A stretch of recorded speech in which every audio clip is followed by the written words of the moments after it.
Hindi po sa akin. Yun, gusto ko lang i-clear yun, hindi sa akin. Wala po akong kinalaman doon sa away nila. Kasi nga po, yung after ko kay Pauline, si Michelle na yung naging girlfriend ko. So, malamang nasabi talaga yung pangalan ko sa kanilang dalawa. Pero hindi ako. Promise. Naniniwala si JC na dapat ay wag pilitin sina Pauline at Michelle na magkabati kaagad. Lalo na magkasama sila sa isang show. Mahirap naman yung magkasama sila tapos hindi sila nagpapansinan doon.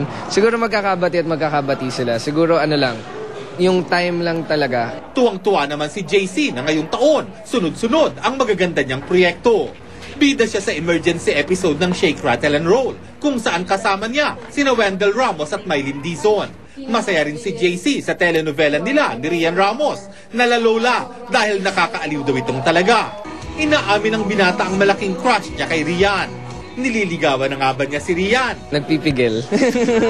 Nagpipigil. Kasi ayoko maapektuhan yung trabaho namin.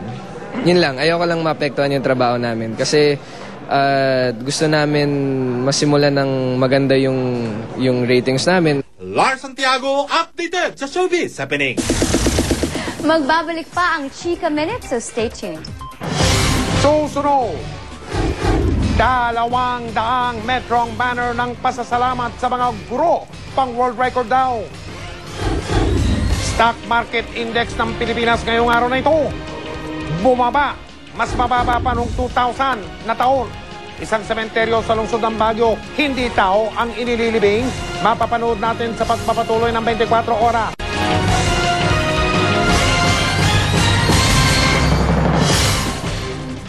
Mga kapuso, umalma po ang grupong National Association of Electricity Consumers for Reforms Incorporated o NASECOR sa panibagong dagdag singil sa kuryente na Meralco. Hindi raw po ito makatarungan dahil sa umano'y paulit-ulit na tinatawag na overcharging o sobrang singil ng Meralco. Nakatutok si Marie Zumali. April 2003 na lumabas ang pinal na desisyon ng Korte Suprema na ipasauli sa Meralco ang 30.2 billion pesos na sobrang singil nila sa customers para sa pinatupad na rate adjustment mula 1994 hanggang 1998. Ipinare-refund na rin ng Korte Suprema sa Meralco ang may 2.8 billion pesos na siningil nito sa customers para sa deposito sa metro nang magpakabit sila ng kuryente. At ngayon, meron na namang ipinapasauli sa Meralco ng ERC naman. Kabuo ang 3.9 billion pesos daw kasi ang sobra na namang siningil nito sa sera o pabago-bagong palitan ng piso sa dolyar. Dito natin nakikita yung kanilang pagsasamantala sa kakulangan ng vigilance ng Energy Regulatory Commission. Kaya naman di rin matanggap ng grupo ng National Association of Electricity Consumers for Reforms Incorporated o NASECOR ang panibagong dagdag singil na nakatakdang ipatupad ng Meralco sa susunod na buwan. Daing nila tila hindi na tayo natuto sa umano'y paulit-ulit na overcharging na ginagawa ng Meralco sa kanilang customers. Malaki ang posibilidad na magkaroon na naman ng overcharges kung ang bunga ng COA audit ay magsabing hindi reasonable yung rates ng Meralco na sinacharge sa atin simula ng 2003. Sabi ng NASECOR, hindi na sana umabot sa ganitong kalaking halagang singil nila kundi dahil sa pagpupumilit ng Meralco. Yung paglabag ng Meralco doon mismo sa decision ng provisional increase in 1994. Minadali ito ng Meralco kaya napagkalooban agad sila. Within a week lumabas yung decision ng provisional increase.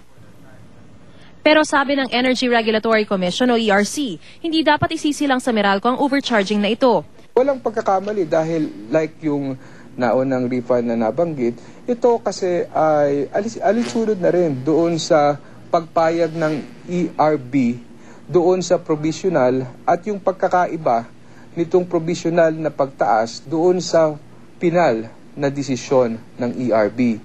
Hindi nagpaunlak ng panayam ngayon ang Meralco pero sa press conference nila kahapon, sinabi nilang lahat ng sobrang singil ay isasauli naman nila. May sapat din daw na dahilan para humingi sila ng panibagong dagdag singil. If you would compare, we have been suffering various under-recoveries over the past months in the various pass-through components, and this is, I think, the first instance for now that we have over-recovered. So, but definitely this is... we have not hidden this in the where ERC is concerned. Taong 2005 pa raw nang mag-abiso ang Meralco sa ERC na dapat nang ibaba ang kanilang sinisingil na sera dahil sa lumalakas na piso. Pero di raw ito naaksyonan. Tugon naman ng ERC, huli pa rin daw ng mag-abiso ang Meralco dahil 2003 pa dapat ibaba ang singil sa sera. Mariz Umali, Nakatutok, 24 Oras. Mga kapuso, bumagsak po ang Philippine Stock Exchange Index ngayong araw na ito. Nagsara sa mas mababa sa 2,000 puntos. Humina rin po ang halaga ng ating piso kontra sa dolyar. Nakatutok si Lay Alvis. Sa gitna ng mga pangamba ng recession sa Amerika, muling bumagsak ang Dow Jones Index sa New York ng mahigit 500 points. Nagsunuran naman ang mga stock market sa Asia. Bumaba rin ang stock market index ng Japan, South Korea at Hong Kong. Dito sa Pilipinas, mula noong October 2005, ngayon lang bumaba sa 2,000 level ang Philippine Stock Exchange Index. Nagsara ito sa 1,995.92 points kanina, mas mababa ng 97.09 points kumpara kahapon. Habang tumataas ang demand para sa US dollars, ang piso lalo pang humina kontra dolyar sa palitang 48.79. Ang mga financial analysts alam na raw ang ganitong laro ng local market dahil sa nangyayari sa Amerika at ibang panig ng mundo. Baksak na naman tayo. Actually, ang talagang expectations namin mga ekonomista, mga analysts, ang financial and capital markets natin, lalo na stock market, no, will be experiencing a roller coaster ride for the next few months, no, if not several some more years, no. Pero naniniwala si US Ambassador Christy Kenny na may pag-asa pa kung magtutulong-tulong ang mga bansa. I think we're all hoping the global effort together will improve everyone's economy. You know, we're heading into the Christmas season, which is usually a time of improvement in economies. Gagawin sa Amerika sa November 15 ang summit ng mga bansang kasali sa Group of 20 o G20 para pag-usapan kung paano reresolbahin ang mga problemang pang-ekonomiya na hinaharap ng mundo. Ang G20 ay kinabibilangan ng Amerika, Argentina, Brazil, Canada, China, France, Germany, India, Indonesia, Italy, Japan, South Korea, Mexico, Russia, Saudi Arabia, South Africa, Turkey, United Kingdom at European Union. Lay Alves, Nakatutok, 24 Oras. Mga kapuso, ngayon po ang National Teachers Month o ang pambansang buwan ng mga guro. Panoorin niyo po itong pinagtakpi-takpi na banner. Binuo po ng mga estudyante para ipahayag ang kanilang pasasalamat sa kanilang mga guro. Galing ang mga estudyante sa mga paaralan mula sa Metro Manila hanggang Zamboanga. Umabot ng 200 metro ang haba ng ginawa nilang banner. Isasari raw nila yan sa Guinness World Records. Tignan nyo naman ang mga mensahe para sa mga minamahal na mga teacher. Ang bansang China ang kasalukuyang may hawak ng record para sa banner nila na umabot sa 150 metro. Pero sakaling hindi pa rin makasama sa Guinness ang banner na yan ng mga estudyanteng Pilipino, masaya pa rin daw sila dahil nagkaroon sila ng pagkakataon na magpasalamat sa kanilang mga guro. Mabuhay ang mga teacher! Susunod!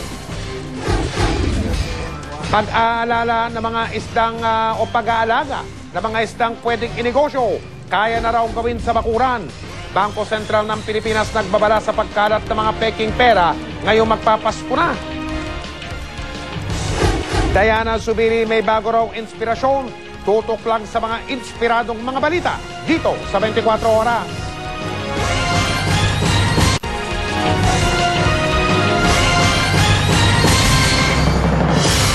Sa mga naghahanap po ng pagkakakitaan dyan, maaari na po kayong magpalaki ng isda kahit dyan mismo sa inyong bakuran. Sa tulong po yan ang tinatawag na Fish Condo ng Bureau of Fisheries and Aquatic Resources. Nakatutok si John Consulta. Hindi na problema ang kawalan ng espasyo sa mga residente ng Metro Manila para makapag-alaga ng isdang pwedeng inegosyo. Sa ilalim ng proyektong pangisdaan sa bakuran ng Bureau of Fisheries, posible na makapagpalaki ng isda. Ang gagamiting lalagyan, ang mga idinisenyo ng BIFAR na mga drum tulad nito na kung tawagin nila ay fish condo. Itong espasyo na gamit ay mga 3 square meters lang ito, no? Kaya pang backyard talaga. Similya, kung tilapia ang kukunin nilang ilagay, ay pwedeng ibigay ng BIFAR yan na libre. Umaabot lang sa 4,000 piso ang halaga ng bawat set na pwedeng paglagyan ng mahigit 100 fingerlings. 3 buwan lang ang aantayin. Meron ka ng ulam. Kung ibebenta naman sa mga palengke, asahan na ang kitang hindi bababa sa 5,000 piso kada harvest. Sinusubukan natin itong panggasyo. Ito bagong strain, mas masarap, mas madaling lumaki. Kumakain din ito ng mga kanin baboy, yung mga tira-tira sa lamesa.